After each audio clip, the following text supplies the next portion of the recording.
Nous avons travaillé sur le rôle et l'impact de la relation humaine dans la transmission des savoirs et des cultures. On est parti sans a priori de se dire que pour certaines transmissions, l'humain était probablement indispensable.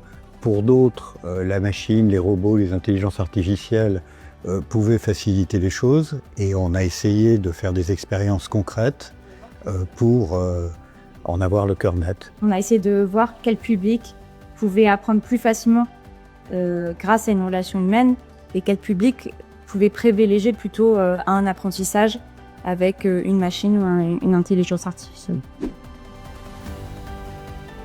Cette expérience montre les avantages respectifs et la complémentarité de l'humain et des outils numériques dans l'apprentissage. Durant nos échanges, on a pris l'expérience de l'apprentissage de la danse. On a constaté que pour certains freins à l'apprentissage, la machine pouvait jouer un rôle utile, parce que par exemple, l'apprenant ou l'élève en difficulté n'hésite pas à lui poser plusieurs fois la question sans risque de l'agacer, sans risque de passer pour un imbécile.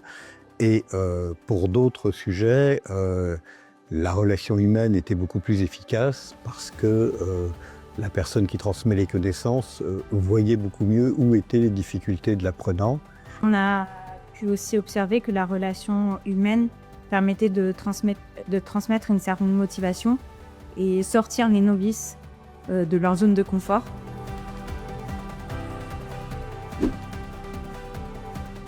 Moi, je dirais enrichissant.